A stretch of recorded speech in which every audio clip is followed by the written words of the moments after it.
What happens when the world's most beloved global icon finally says what millions have been whispering for years?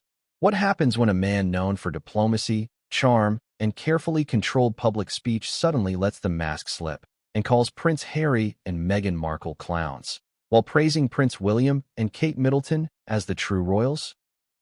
What happens when that bombshell drops on the exact night William and Kate arrive in Germany for one of the most dazzling state banquets in recent royal history?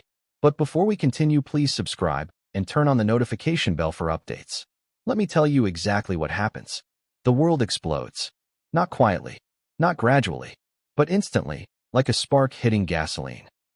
Headlines detonated across the UK, the US, Australia, and every corner of the world where royalty and celebrity collide. Social media turned feral. Comment sections transformed into battlegrounds. And in Montecito, the mood shattered like glass. Because this wasn't just any comment. This wasn't any critic. This wasn't a nameless insider, a shady source, or a gossip blog desperate for clicks. This was David Beckham. The David Beckham. Global superstar, cultural icon, beloved across generations, respected by every corner of society. A man who has built his brand on elegance, humility, loyalty, and discipline. A man who almost never speaks badly about anyone, no matter how heated the controversy. A man who once considered Prince Harry a close friend. So when he allegedly called Harry and Meghan clowns, people didn't just listen, they believed it. And that belief created shockwaves that reached all the way into the gold-lined halls of the German state banquet and deep into the walls of Meghan and Harry's Montecito mansion. But to understand why this single comment caused such a seismic shift, you have to understand everything surrounding it. The timing, the symbolism, the optics, the history between both couples, and the unspoken rivalry that has only become more intense over the years. Because this wasn't a coincidence. This wasn't random. This wasn't just gossip. This was the perfect storm. Picture this: Berlin, glittering with diplomatic glamour. A banquet hall flooded with gold light and crystal reflections. Germany's president waiting at the grand staircase. International dignitaries in black tie elegance. Cameras positioned from every angle. And then, William and Kate arrive. Kate Middleton steps out in one of her most breathtaking gowns of 2025, crowned with a tiara she has never worn before, shimmering under the lights like a symbol of serene power. William stands at her side, calm, confident, statesmanlike, and undeniably prepared for the role he was born to take. The world watches. The flashbulbs explode. Commentators rave. And for the first time in months, every headline, every trending topic, every frantic whisper around the world centers on the future king and queen. Meanwhile, 6,000 miles away, Meghan Markle watches everything unfold from Montecito. And then, the Beckham leak drops. Even the timing feels cruel. Just as Kate is being celebrated as the picture of modern royalty, just as William is receiving praise from global diplomats, just as the entire world is swooning over Europe's most elegant state event of the year, suddenly the spotlight shifts again. But this time, for Harry and Meghan, it shifts in the worst possible direction. Imagine the emotional whiplash hitting Montecito like a punch to the chest. It wasn't enough that William and Kate were dominating global headlines with an effortless display of grace and international respect. Now, one of Meghan and Harry's few remaining A-list supporters had allegedly switched sides, publicly, brutally, and with words that cut deeper than any royal protocol dispute or palace insider leak ever could. Why? Why would someone like David Beckham, famously private, famously neutral, famously cautious, risk everything to make a statement so harsh, so pointed, and so final? The answer didn't reveal itself immediately. Not to the public, not to the press, not to the frantic social media watchers who couldn't refresh their feeds fast enough. But insiders? People close to the situation? The ones who have quietly watched the tension grow over years. They weren't surprised at all. Because the truth is this: the fallout between the Beckhams and the Sussexes didn't start last night. It didn't begin with a single comment, or a single event, or a single misunderstanding. It was the culmination of years of resentment, distrust, subtle betrayals, and behind-the-scenes drama stretching back long before Harry and Meghan ever stepped foot in Montecito. And Beckham's alleged clown's remark? That wasn't the beginning.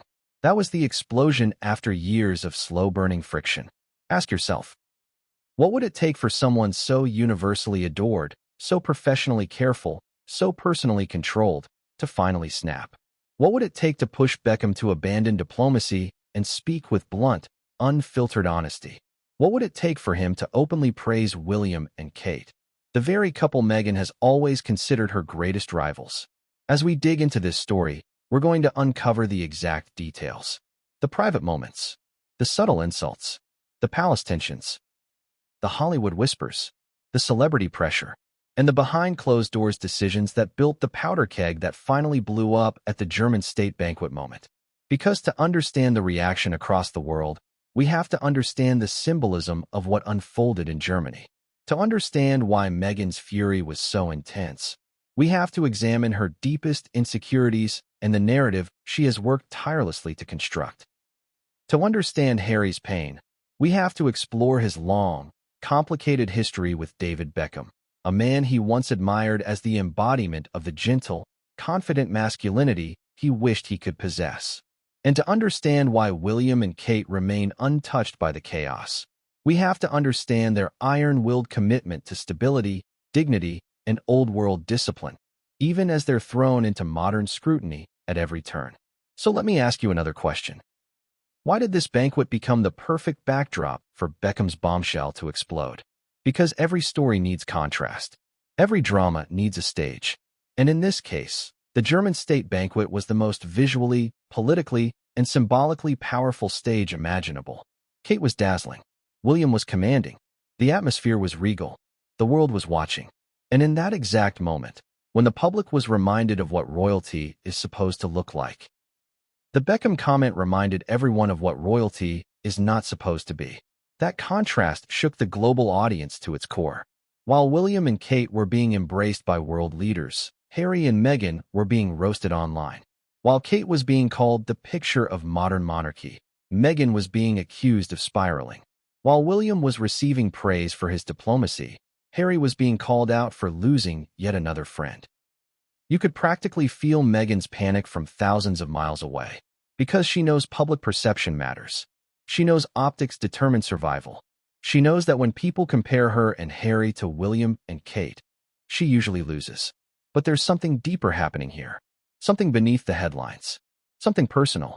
Because Beckham didn't just criticize Harry and Meghan as public figures. His words cut deeper. They struck at their biggest vulnerability. Credibility, respect, and legitimacy. Think about it. If a random tabloid columnist had used that word, clowns, Meghan would have brushed it off. If a royal critic had said it, she would have dismissed them as biased. But Beckham? Someone with global charm, global trust, global influence, and global love? That's not a critic. That's not a troll. That's not a hater. That's the public speaking through the one voice they never expected to turn against the Sussexes. And that is why Meghan's fury was volcanic. People close to the couple describe her reaction as instant, emotional, explosive. They say she immediately instructed her PR team to go into overdrive. She demanded statements, strategies, and counter-narratives. She paced the room. She raised her voice. She grabbed her phone. Because Meghan doesn't fear criticism itself. She fears loss of control over the narrative. And this time, she had lost it completely. Now let's talk about Harry. Because if you think Meghan took the comment badly, Harry's reaction was far more heartbreaking. This wasn't just PR. This wasn't just image. This wasn't just bad press. For Harry, this was personal. Beckham was more than a celebrity. He was a friend. He was an ally. He was someone Harry admired long before Meghan ever entered his life. To see Beckham publicly choose William's side, after everything, hit Harry like a punch to the ribs. It symbolized something he's been afraid to admit. The world he left behind doesn't miss him. And the people he walked away from, they aren't waiting for him to come back. So here we are. A banquet in Germany. A tiara sparkling across the world. A global icon calling out a couple who once claimed Hollywood would be their sanctuary. A fractured friendship collapsing in real time. A royal rivalry reignited. A public turning point. But if you think Beckham's leaked comment was the most explosive part of this story, if you think the tiara moment was the peak, if you think Meghan's Montecito meltdown was the dramatic climax, you're mistaken. Because what came next would change everything, and no one saw it coming. What would push the calmest, most controlled celebrity in the world to break his silence and say something so brutally direct? What would drive David Beckham, Mr. Polished, Mr. Professional, Mr. Diplomatic, to use a word so sharp it cut through social media, royal commentators, and global headlines like a blade? Why would he call Harry and Meghan clowns? That question alone is enough to stop the internet in its tracks. Because Beckham isn't some impulsive celebrity firing off rage tweets. He isn't a tabloid loudmouth looking for attention. He isn't a YouTube pundit trying to stir up controversy. David Beckham is the opposite. Intentional, careful, image-obsessed, and hyper-aware of the power of his words. So imagine the weight of a man like that describing the Sussexes with a single explosive insult. People didn't laugh at it. People didn't dismiss it. People didn't debate whether he really said it. They believed it. Instantly. That tells you everything about the current climate, about the shifting loyalties, about the subtle, steady, undeniable erosion of goodwill toward Harry and Meghan. Because when someone like Beckham allegedly lets something slip in private, even whispered at a private dinner, even murmured in a safe room, even casually said among friends, those words carry nuclear-level force when they leak out. And when this leak dropped, it wasn't just headlines that blew up. It wasn't just writers scrambling to rewrite their stories. It wasn't just royal watchers gasping. It was the global public saying, finally, someone said it. Someone respected. Someone admired. Someone neutral. Someone who never criticizes anyone. Someone whose opinion actually means something. But to understand the meaning behind Beckham's alleged clown's comment, you have to understand three things. The complicated history between the Sussexes and the Beckhams. The very specific moment that triggered this blunt remark. The emotional context of the German state banquet and why it made the comment hit like a thunderbolt. Let's start with the first. Because Beckham and Harry weren't always distant. They weren't always on opposite sides. In fact, they once had a friendship that people admired. Beckham supported Harry's Invictus Games. Harry supported Beckham's charity appearances. They crossed paths at events, shared warm moments, exchanged smiles and pats on the back. Beckham even reportedly hoped to be involved in some capacity at Harry and Meghan's wedding. The two had that kind of easy camaraderie that develops when both sides understand fame, pressure, and public expectation. So what changed? How did this once respectful connection fall apart so severely that Beckham would privately use a word as mocking as clowns? The decline wasn't sudden. It wasn't dramatic. It wasn't a single fight or a scandal that broke everything instantly. It was slow, gradual, a fracture growing from hairline crack to full break. And the first real fracture, the one insiders always point to, was when Meghan reportedly accused Victoria Beckham of leaking stories about her to the press. For someone like Victoria, who guards her image with military precision, that accusation was not merely an insult. It was a declaration of war, and it destroyed any hope of a warm, lasting friendship. Beckham never forgot it. To him, loyalty is everything. Trust is everything. And Meghan's accusation? That was a violation of the loyalty he extended toward Harry. Even so, Beckham stayed neutral. He stayed composed. He stayed diplomatic. Until now. So why now? Why Germany? Why on the very night William and Kate were displaying peak royal glamour? Why when the contrast between the two couples was sharper than ever? Because Beckham, like much of the world, has been watching Harry and Meghan for years. Watching the interviews, the podcasts, the book, the Netflix special, the PR feuds, the attacks on the royal family, the Hollywood drama, the self-promotion, the crumbling partnerships, the constant need for attention. And Beckham, unlike the tabloids, doesn't respond with mockery. Unlike the royal commentators, he doesn't analyze every misstep. Unlike the public, he doesn't rant on social media. But he listens. He sees. He notices. And according to insiders who were present at the dinner where he allegedly made the clown's remark, it wasn't delivered with hatred. It wasn't delivered with rage. It wasn't an emotional outburst. It was said with disappointment. A quiet shake of the head. A sigh. A moment of truth. Something along the lines of, they've turned into clowns. William and Kate are the real royals. And that, right there, is what made the comment so devastating. Because Beckham wasn't mocking them for entertainment. He was expressing a loss of respect. And when a respected figure loses respect, people listen. But here's where the story deepens. According to the same insiders, Beckham didn't just stop at the clown's remark. He apparently elaborated privately on something far more important. It's sad. Harry used to be grounded. Now he's surrounded by noise. Think about that sentence. Think about what it reveals. Think about the layers underneath it. Grounded. Noise. 2 words, but an entire emotional map. Beckham wasn't just commenting on public behavior. He was commenting on Harry's identity. The Harry he once knew. The Harry who was fun, relaxed, self-deprecating, connected to real life, connected to people, connected to duty. The Harry before Hollywood swallowed him alive. So when Beckham's comment leaked, it wasn't just a celebrity insult. It was a symbolic judgment. It was a cultural verdict. It was the moment the public realized. The Sussexes aren't losing favor because of royal politics. They're losing favor because people no longer recognize who they are. And now here's where the timing becomes lethal. Beckham's private remark leaked at the exact moment William and Kate were stepping into the German state banquet. Fresh, elegant, dignified, and uncontroversial. Which means the world was watching a spotless example of royal behavior. And then hearing Beckham call out the couple who supposedly left the monarchy to build a better, freer, more authentic life. And the contrast was brutal. Kate was dazzling. Meghan was spiraling. William was statesmanlike. Harry was publicly humiliated. The monarchy was stable. Montecito was in crisis. Public perception shifted in minutes. But here's what most people don't know. Beckham didn't make this comment out of nowhere. His frustration with Harry and Meghan had been building for years, and insiders say something happened recently, something major, that pushed him over the edge. A betrayal, a leak, a PR decision, a private snub, an incident that Beckham reportedly found so insulting, so disrespectful, so hypocritical, that he finally snapped. And that moment changed everything. But what exactly happened? What was the final straw?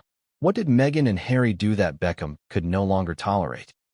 Why did he choose this moment, this event, this night, to finally speak his truth? The answer is coming. But before we get there, you need to understand the full context of what the German state banquet symbolized and why the entire world saw it as the clearest comparison yet between the future of the monarchy and the path Harry and Meghan chose. Because the tiara wasn't just jewelry.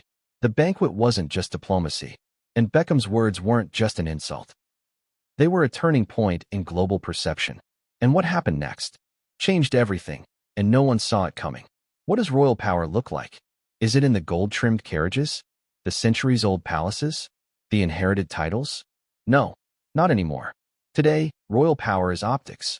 And on the night of the German state banquet, Kate Middleton and Prince William reminded the entire world what real royalty still looks like in the 21st century. It was subtle. It was elegant. It was ruthless. While Harry and Meghan scrambled to salvage their brand from Montecito, chasing PR deals, grasping at Spotify partnerships, and planting stories in celebrity tabloids, William and Kate did one thing, and one thing only. They showed up. Not with a podcast. Not with a Netflix camera crew. Not with ghost-written memoirs or covert leaks to friendly reporters. They walked into a room of world leaders and owned it. And in that moment, that glittering, perfectly staged moment, they didn't just appear regal. They were regal. Because the German state banquet wasn't just a diplomatic dinner. It wasn't just a photo op. It wasn't just a calendar obligation. It was a strategic power move. Let's rewind the clock a few hours before the banquet began. Berlin buzzed. German media outlets, normally restrained when it comes to royal coverage, exploded with anticipation. Streets were blocked. Security teams were deployed. International journalists flew in. This wasn't a regular engagement. It was a full-scale state event, and the hosts knew it had to be perfect. But no one expected the perfection to come from the guests. Enter William and Kate. Their arrival was cinematic, the kind of moment Hollywood wishes it could manufacture. Kate emerged first. The dress? A floor-length, icy silver gown that caught every flash of every camera like it was made of liquid light. Sleek, understated, impossibly elegant. But it wasn't just the gown. It was the tiara. The most dramatic, attention-grabbing royal accessory of 2025 so far, a never-before-worn diamond and sapphire piece that hadn't been seen in public since Queen Alexandra's time. A throwback to imperial British elegance, worn by a woman widely hailed as the modern-day anchor of the monarchy. The message was unmistakable: tradition meets strength. And the timing? Merciless. Because while Meghan was being roasted on Twitter for allegedly staging another paparazzi surprise at a California juice bar, Kate was dominating the global headlines. No words, no speeches, just presence. And William? He didn't need to say anything either. His tailored tuxedo, his steady gait, his natural rapport with German President Frank-Walter Steinmeier, all of it said what no press release ever could. This is the future king. Not in theory, not in waiting, but in action. And that's when it hit the public like a shockwave. The monarchy isn't in trouble. It's not unraveling. It's not divided. It's working. Quietly. Smoothly. Elegantly.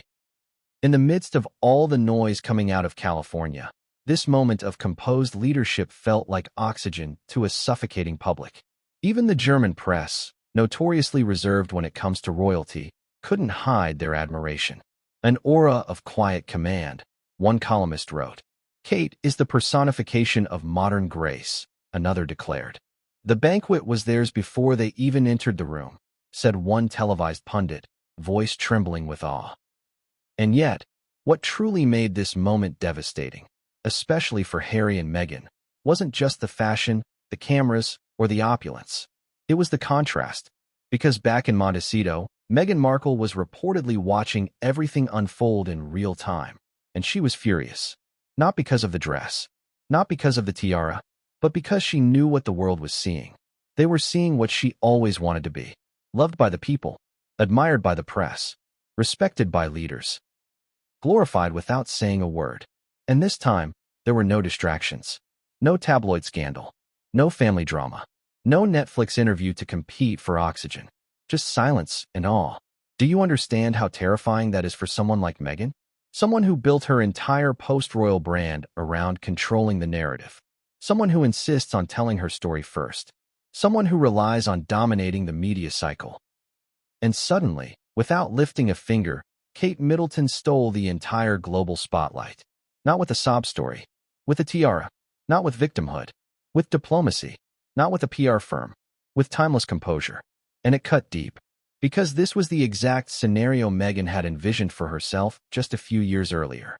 It was supposed to be her dazzling at international banquets. Her walking next to powerful men in designer gowns. Her making the world gasp with a single photo. Instead, she was stuck in a Montecito mansion, reportedly yelling at her PR team to fix the optics, while Kate Middleton did what no press consultant could ever manufacture. She won the room. Without speaking. Without gesturing. Without saying a single syllable. Because that's the power of monarchy done right. It's not performative. It's not desperate. It's quiet. Effortless. Unshakable. And this is where the narrative shattered. Because for years, Harry and Meghan told the world they left because the institution was broken, backward, and hostile. That there was no room for individuality. That there was no space for progress. That royalty had to be torn down to be rebuilt. But now, in that Berlin banquet hall, the public saw the opposite. They saw William and Kate glowing in the same system that Harry and Meghan insisted was impossible to survive. And it made people ask the question Meghan fears most. If Kate can do it, why couldn't you? Suddenly, the old excuses didn't feel as convincing. Suddenly, the blame didn't stick. Suddenly, the public stopped feeling sorry and started comparing. And that comparison was brutal. William and Kate were diplomatic. Harry and Meghan were divisive. William and Kate were respected. Harry and Meghan were controversial. William and Kate didn't need to explain themselves. Harry and Meghan couldn't stop explaining themselves. It was a massacre. And it played out in real time. Every major global outlet covered the banquet. Not just fashion outlets or royal blogs, but CNN, BBC, Deutsche Welle, Le Monde, and even the New York Times. The image of Kate at the banquet was used as the header image for over 200 front pages worldwide. And Harry and Meghan? No mention, no reaction, no relevance. They were suddenly absent from the conversation, and that silence was deafening. But not for long.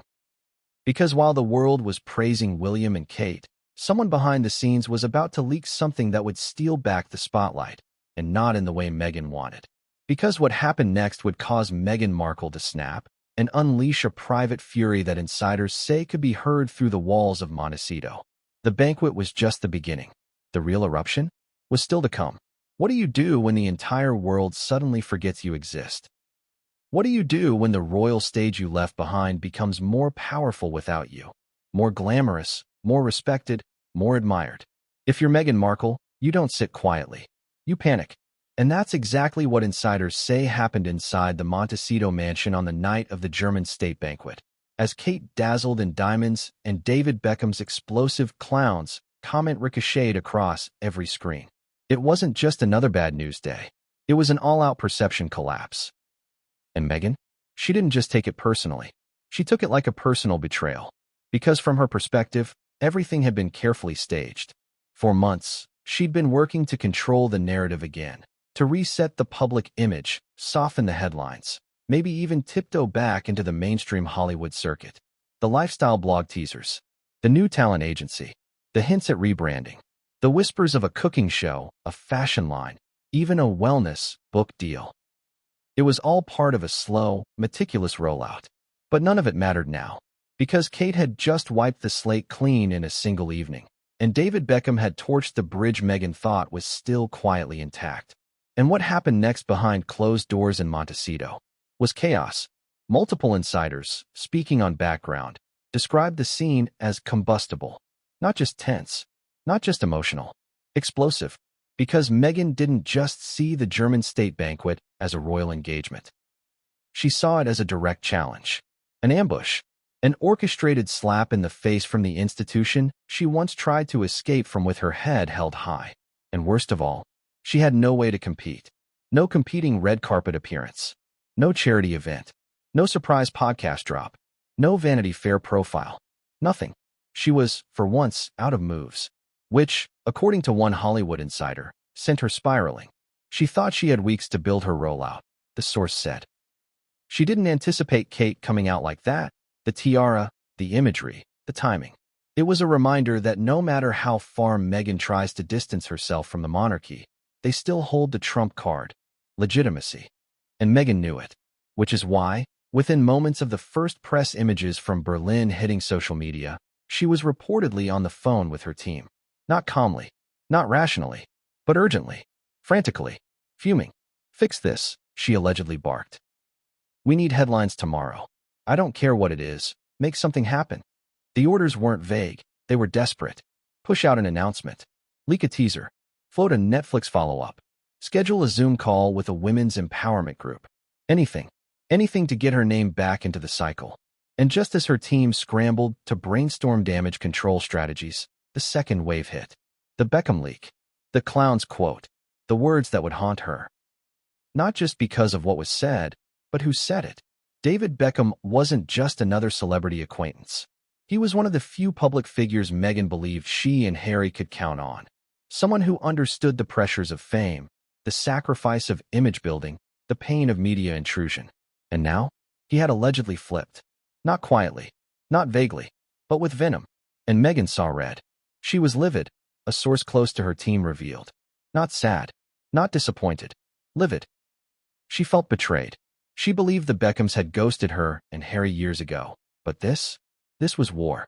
Within minutes, Meghan had reportedly picked up her phone and dialed one of her most senior PR contacts. The conversation was sharp, fast, furious. "He called us clowns," she allegedly said. "After everything? After we defended him when people dragged Victoria in the press." The irony was thick. Because Meghan, who for years had positioned herself as a victim of media cruelty, was now weaponizing the same media machine to hit back. She wanted control. Immediately. Damage control. Image revival. Optics reversal. And so, the emergency strategy began to form. A three-tiered operation, insiders say, designed to counter the banquet buzz and drown out the Beckham backlash in less than 48 hours. Leak a new project. Arrange a public appearance. Coordinate friendly, celebrity tweets reinforcing support for the Sussexes. But there was a problem. The media wasn't interested. Not this time. Because while Meghan's team worked overtime to inject new headlines into the cycle, global press outlets were still riding the high of the German state banquet. And worse, social media had turned. Even some of her former defenders, journalists, influencers, activists, went quiet. There were no viral tweets praising her humanitarian work. No think pieces analyzing the oppressive symbolism of Kate's tiara. No outrage from her usual celebrity allies. Just silence. Or worse, sarcasm. Kate wore that tiara like a sniper, one viral post joked. This wasn't a banquet. This was a message, another read. And the hashtags? Hashtag Real Royals. Hashtag Team Cambridge. Hashtag Future Queen. Suddenly, it wasn't just Meghan being ignored. It was Meghan being mocked. And if there's one thing Meghan cannot tolerate, it's being mocked. Because she understands something most celebrities don't. Mockery sticks. It becomes meme-worthy. It spreads faster than facts. It lingers in people's subconscious. And now she was the butt of the joke, again. According to one palace insider, Meghan's real fear wasn't just the backlash from Beckham or the spotlight on Kate. It was the pattern. The repeated public rejections. Spotify dropping them. Netflix not renewing major projects. Critics trashing her podcast. PR agencies cycling in and out. And now, Beckham. What if the world had already made up its mind? What if the Meghan brand was damaged beyond repair? What if the public had moved on? And just as those fears were boiling over in Montecito, just as her team scrambled to find any positive press to latch onto, Meghan reportedly made one final phone call. A personal one. Not to a manager, not to a producer, but to a very high-profile Hollywood actress, a supposed friend who had once defended her publicly. And what she allegedly said left that friend stunned. "I need you to go on record," Meghan reportedly asked. "I need you to post something. Say something supportive. Anything. This is getting out of hand." The friend hesitated, not because she didn't care, but because the tide had turned. The narrative had shifted, and in Hollywood, loyalty has limits. According to sources, the friend never made that post, never sent that tweet, never shared that photo. Meghan's request was ignored.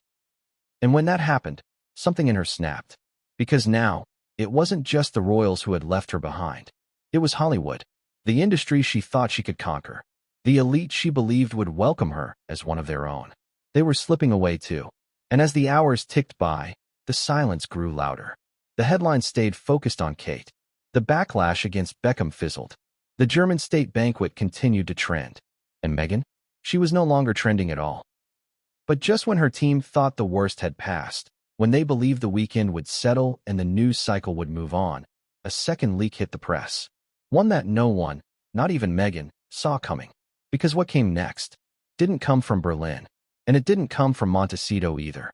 It came from inside the palace, and it changed everything. Why did David Beckham, the man who once seemed so aligned with Prince Harry and Meghan Markle, finally break ranks? Why would a man as image-conscious, reserved, and universally beloved as Beckham risk alienating fans and making royal enemies by allegedly referring to the Sussexes as clowns, while uplifting William and Kate as the real royals? The answer isn't as simple as frustration. It's personal, and it didn't begin last week. It didn't begin with tiaras in Berlin or social media memes or tabloid scandals. It began years ago, quietly, awkwardly, behind closed doors, with one of the most uncomfortable betrayals in royal celebrity memory. And it all starts with Meghan Markle. Not with a speech, not with a scandal, but with a suspicion. According to multiple well-placed insiders, the relationship between the Sussexes and the Beckhams began to sour shortly after Harry and Meghan's wedding in 2018. And it wasn't because of any public fallout or press headline.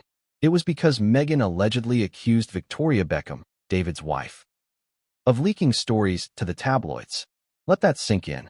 Meghan Markle, fresh off her lavish, globally broadcast royal wedding, allegedly looked at one of her highest-profile allies in the fashion world and assumed she couldn't be trusted. There was no evidence. There was no confrontation. Just suspicion. And for the Beckhams, that was the ultimate insult. Because to Victoria, and by extension, to David, reputation is everything, especially when it comes to discretion. For all her fame, Victoria Beckham has rarely been involved in tabloid betrayals. She plays the game tight. She keeps her circle close. She doesn't air dirty laundry. So when Meghan floated the idea, even in private, that Victoria had leaked stories, it was like calling her a traitor, a liar, a backstabber. And the Beckhams, according to friends, never forgave it. They didn't go public. They didn't retaliate. But they remembered. David, in particular, was said to be deeply offended. Because while Meghan's suspicions centered on Victoria, it was Harry who delivered the message. It was Harry who reportedly called Beckham to express the concern. It was Harry who dragged their name into suspicion. It was Harry, the man David considered a friend.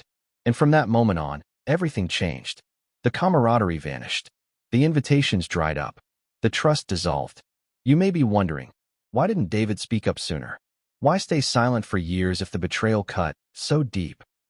Simple. Because Beckham isn't impulsive. He's not tabloid bait. He isn't the kind of celebrity who feuds publicly or indulges in drama. He waited. He watched. And he remembered. But something happened recently that shifted his stance from silent resentment to open contempt. Something insiders say reignited that old betrayal and pushed Beckham to stop pretending. And that something was another leak. Only this time, it wasn't Victoria accused of leaking. It was Meghan and Harry themselves. Earlier this year, sources close to the Beckhams claim they discovered something startling. Meghan and Harry had allegedly tried to revive their Hollywood status by dropping the Beckham name in key PR circles, without the Beckhams' knowledge or consent. Specifically, Meghan was said to have told associates that she and Victoria were patching things up and that collaborations might be possible in the future. The Beckhams were stunned. Nothing had been patched. No conversations had taken place. No plans were in motion. It was smoke and mirrors. And for David, it felt like the final insult. First, they accused. Then, they ghosted.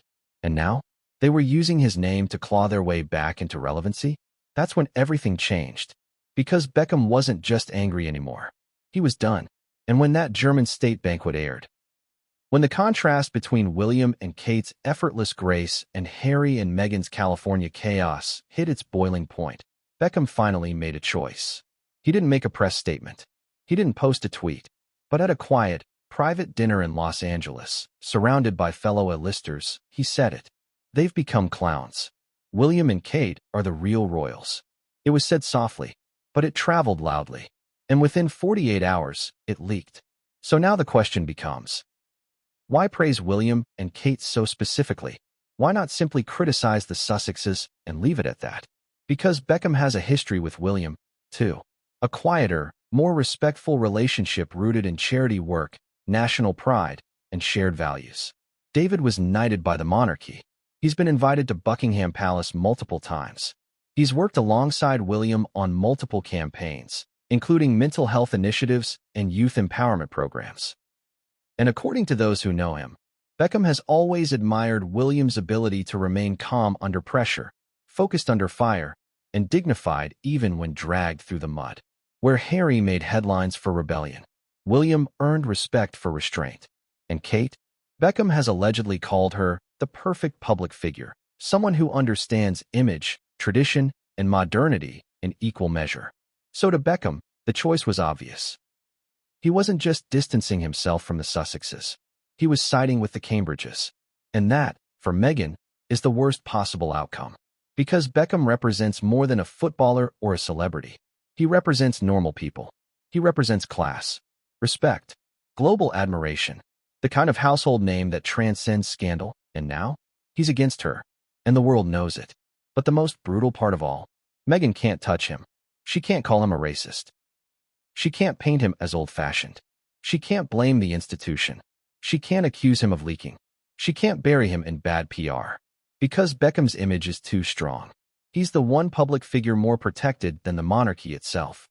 And that's why his words, even whispered privately, detonated across the world like dynamite. But what if I told you those weren't even the most damaging words he spoke? What if I told you that Beckham's dinner table takedown of the Sussexes included something far more humiliating, something specific, something strategic, something that didn't just burn the bridge, it vaporized it? Because as damaging as clowns was, what Beckham said next left no doubt where his loyalty lies, and it sent Meghan spiraling into her most drastic PR maneuver yet. They say trust takes years to build, seconds to break, and forever to repair. But when it comes to David Beckham and the Sussexes, there was no forever. There was no time given, no apology offered, no repairing attempt made. There was only silence. until the silence ended in the most brutal, back-channel way possible.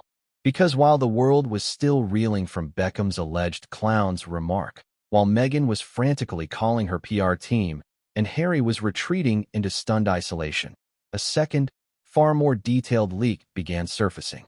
Not from tabloids, not from a palace source, but from someone who had been in the room with David Beckham the night he made that scathing comment. And what this insider claimed Beckham said next was worse than the word clowns. It wasn't vulgar. It wasn't dramatic. It was quiet, calculated, precise, and it destroyed any remaining public illusion that there was still peace between the Sussexes and the Beckhams. After the initial jab, they've become clowns.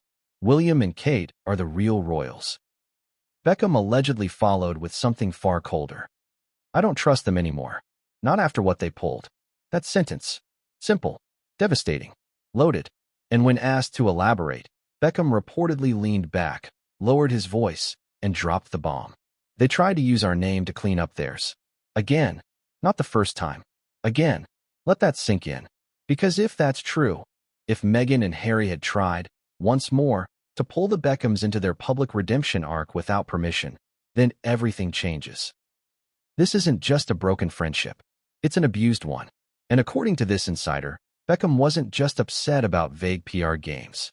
He was referring to a very specific moment that had unfolded just weeks before the German state banquet, one that had left both David and Victoria absolutely livid. Here's what allegedly happened. Meghan, desperate to repair her reputation after the failed Spotify deal, the underwhelming podcast reviews, and the tepid response to her lifestyle brand Whispers, decided it was time to reclaim Hollywood. But not just by hiring new agents, not just by releasing a teaser. She needed a signal. A powerful, strategic name drop that would signal to media insiders that she was still in with the A-list crowd. So during a closed-door branding pitch with a top LA fashion and beauty firm, Meghan allegedly mentioned that she and Victoria Beckham were talking again, and that some potential collaborations might be on the table. That phrase, collaborations might be on the table, spread immediately within the entertainment branding community. And within 24 hours, it made its way back to the Beckhams, through stylists, through PR assistants, through mutual fashion consultants who were appalled by what they were hearing. Because there had been no conversations, no apology, no rekindled friendship. The relationship was dead. And Meghan? She'd just tried to raise it from the grave to save her own brand. Victoria was furious. David? Even more so. Because this wasn't just name-dropping.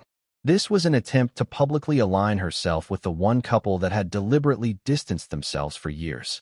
It was deceit. It was manipulation. And it was calculated.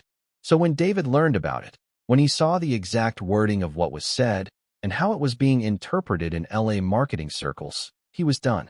No more benefit of the doubt. No more neutral silence. No more behind-the-scenes diplomacy. And this is when, according to sources, Beckham allegedly made another comment during that same fateful dinner. I kept quiet when she accused Vic. I kept quiet when they cut everyone off. But now she's trying to use us again? That's it. And that was the moment. The final moment.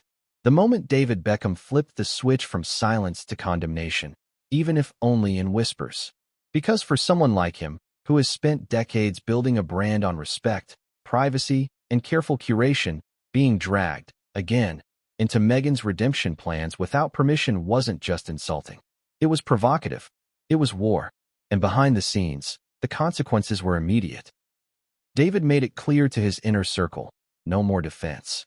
No more neutrality. If asked, don't protect her. If approached, decline politely. If roped in, shut it down. He didn't go public. He didn't release a statement. But the message was unmistakable. Do not associate us with the Sussexes again. So when the press later approached Beckham's reps for comment on the clown's remark, expecting the usual swift denial, they were met with something far more ominous. Silence. And that silence? It was intentional. Because in celebrity PR, silence is a statement. When a false rumor circulates, especially one that could damage your public image, the standard is to deny. Immediately. Strongly. But when a celebrity lets a bombshell quote linger, it means one of two things. It's true. It's useful. In this case, maybe it was both. And Meghan knew it. When her team reached out quietly to confirm whether Beckham had really said the clown's line, there was no softening, no clarification, no spin, just the cold realization that whatever remained of their connection with the Beckhams was gone. And in a world like Meghan's, a world built on networking, relationships, image, that is devastating. Because David and Victoria Beckham aren't just celebrities. They're connectors. They're the kind of elite figures who open doors, build bridges, and command respect across industries. From fashion to sport, Hollywood to politics, their name carries influence. And now? That influence was against her. But there's one more layer to this story, one more reason why this betrayal cut deeper than most. It's Harry. Because long before Meghan came into the picture, Harry admired Beckham, idolized him even. In fact, during his 20s, Harry reportedly sought Beckham's advice on media pressure, on handling fame, on balancing duty with celebrity. David was a kind of older brother figure, not in the familial sense, but in the masculine, mentor kind of way. He admired how Beckham turned scandal into legacy, how he moved past controversy to become a global statesman for sport and style, how he avoided feuds, how he kept his marriage intact, how he raised children quietly, without drama. For Harry, David represented a model of success. And now, that model had disowned him. Privately, emotionally. Finally, Meghan lost a PR ally. Harry lost a hero. And inside Montecito, that double blow hit like a freight train. Insiders say Harry retreated into silence after the leak. While Meghan raged, strategized, and scrambled for control, Harry allegedly said very little. Not because he didn't care, but because he did. Too much. And he knew, deep down, this was his doing. He made the call that ended the friendship. He allowed the accusations. He distanced himself. He burned the bridge. And now, the ashes were public. But the true twist in all of this was still coming. Because while Meghan scrambled to mount a counterattack, while her team worked around the clock to generate positive headlines and line up friendly interviews, something was quietly moving inside Buckingham Palace. Something that would not only escalate the fallout, but make Meghan realize this wasn't just a PR storm. It was a war. And what came next would set the tone for every headline to follow. What do you do when your enemies unravel on their own? Nothing. You just let the world watch. And that's exactly what Prince William and Princess Kate did as Harry and Meghan descended into a PR tailspin. David Beckham dropped a verbal nuclear bomb, and the Montecito Palace of Illusion began to crumble. While headlines swirled, podcasts speculated, and Meghan reportedly erupted in crisis mode, William and Kate did nothing. They didn't issue a statement. They didn't make a dig. They didn't leak a rebuttal. They walked into Berlin, smiled, shook hands, raised glasses, and left the rest to gravity. Because if Meghan's survival strategy is to control the narrative, William and Kate's strategy is to rise above it. And in 2025, that approach isn't just working, it's crushing the competition. Let's rewind. The German state banquet wasn't just another line on the royal calendar. It was a high-stakes diplomatic engagement, one of the most strategically important royal visits of the year. Tensions in Europe, shifting alliances, ongoing trade discussions. The British monarchy needed to show strength, not in politics, but in presence. And William and Kate delivered, effortlessly, but more importantly, strategically. The gown Kate chose? Not just beautiful, symbolically meaningful. A nod to both British tradition and continental glamour. Tailored in London. Beading designed by a German artisan. A tiara not worn in generations. Even her jewelry was curated. Pieces once worn by Queen Elizabeth on state visits to Germany in the 1960s. This wasn't an outfit. It was a diplomatic thesis. And the message was clear. We are the future. We are stable. We are serious. But here's the part that sent Meghan into a tailspin.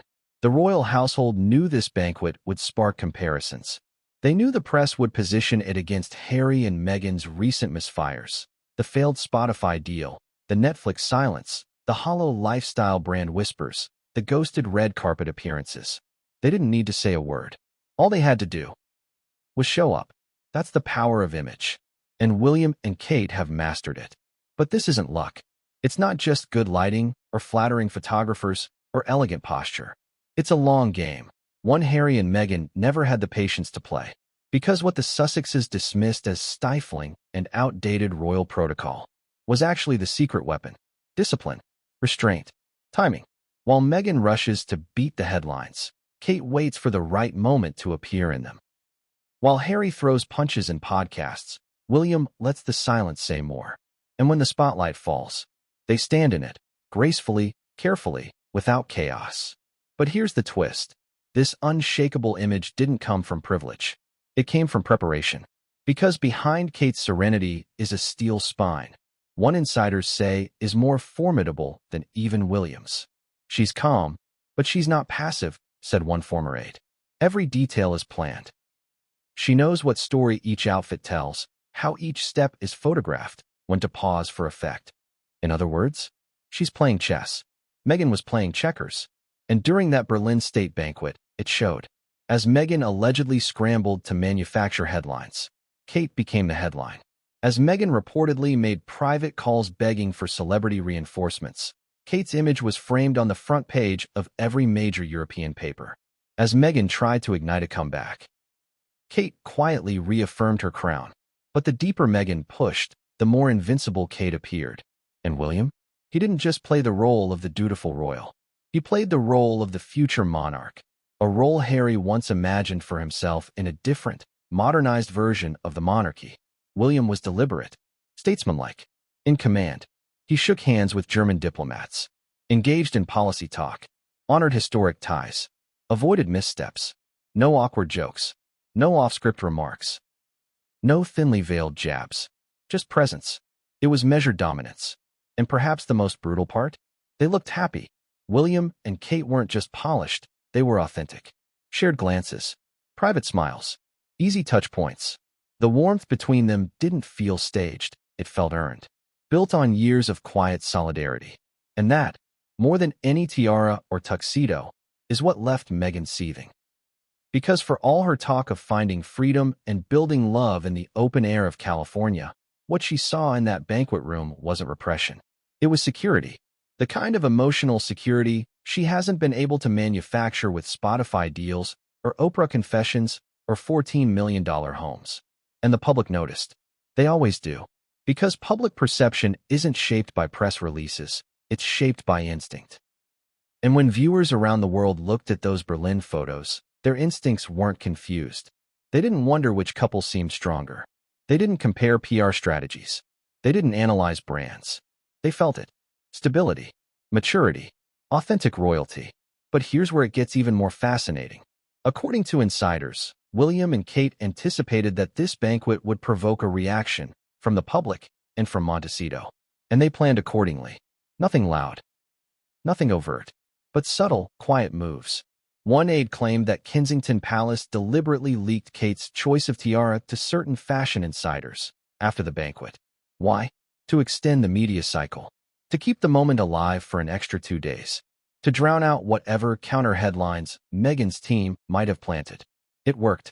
News outlets kept the banquet photos running for 4 consecutive news cycles. Every day Meghan's team tried to launch something new. A teaser, a vague campaign announcement, a blurry paparazzi coincidence. It was buried. The royal machine didn't crush Meghan with words. It crushed her with relevance. And there's more. According to one veteran royal correspondent, this moment marked a psychological shift in the public. For years, William and Kate were seen as respectable, but boring.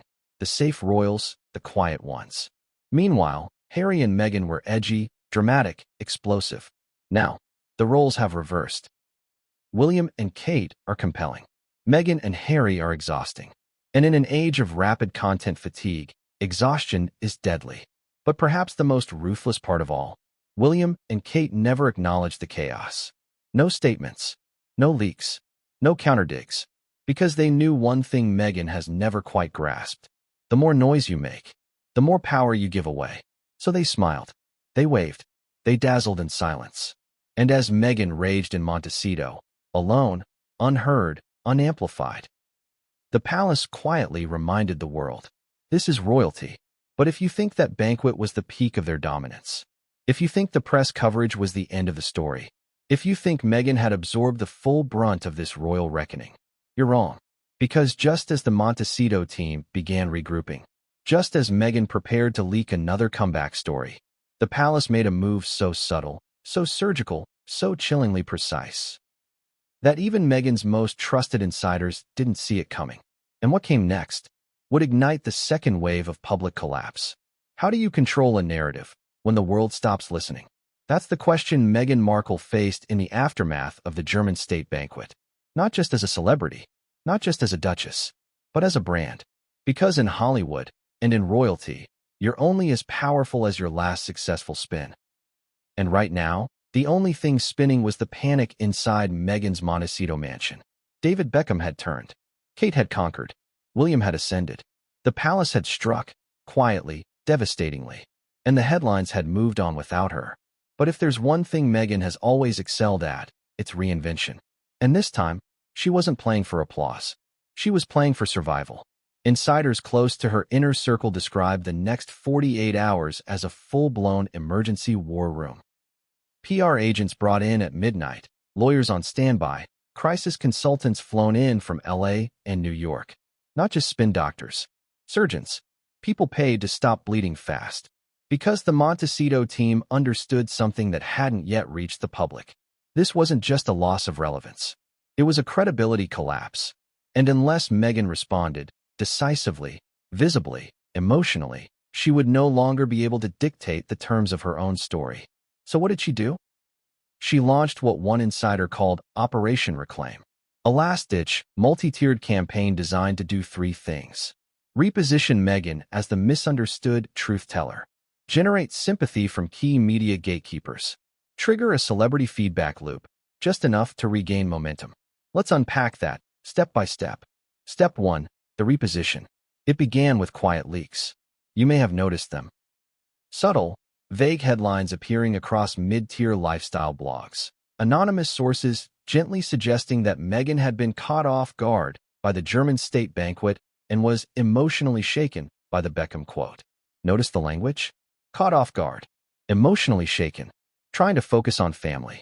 Surprised by the narrative. No aggression. No direct accusations. Just passive vulnerability. Because if you can't win a power struggle, you pivot to pathos. And Meghan has always known how to cry on cue, at least metaphorically. From Oprah to The Cut to her own podcast monologues, she's crafted an art out of appearing fragile just long enough to generate empathy, before shifting back into righteous indignation. But this time, it wasn't landing. The headlines came, but the clicks didn't follow. The sympathy well had dried up. Step 2. The sympathetic journalist loop. In previous years, Meghan could count on at least a handful of loyal writers in the mainstream media to pick up her narrative and frame it positively. But this time, only one of them responded, and even then, hesitantly. According to an insider at a major magazine, Meghan's team pitched an emergency op-ed, a soft-focus essay about redefining power and letting go of titles to embrace real womanhood.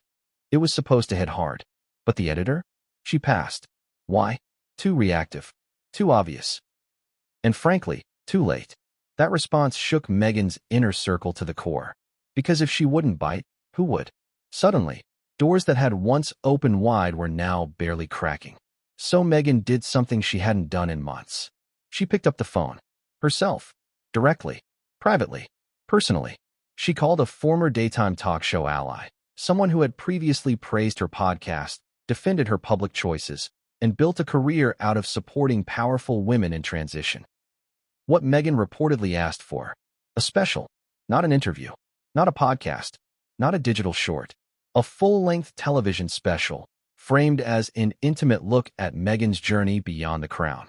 The talk show host paused and gave an answer that sent a chill through the entire operation. It's not the right time. Translation? You're no longer the right story. Which brings us to the most critical phase. Step 3. The celebrity feedback loop. When public interest fades, celebrities rely on other celebrities to keep their name in rotation. It's the oldest game in the PR handbook. Borrow influence until yours returns. And Meghan knows it. So within hours, quiet feelers were sent to publicists across LA. Could insert famous actress post a photo with Meghan? Would insert fashion influencer mention Meghan's style and a roundup? Could insert woke male comedian Tweet support after the Beckham backlash? The answers? Crickets. One publicist reportedly replied, "Everyone's in retreat mode around her. It's too volatile right now." Another? "Meghan needs to detox from the media before trying to re-enter it." And a third, perhaps the most telling, simply said, "She's radioactive." That was the moment Meghan's team realized the damage wasn't just reputational. It was relational. People weren't just confused. They were avoiding her. And that's when the real panic set in. Because once celebrities stop name-dropping each other, it's the equivalent of social exile. No invitations. No photo ops. No synergy. You vanish. And Meghan? She was vanishing fast. So what did she do next? She turned inward. Not emotionally. Strategically.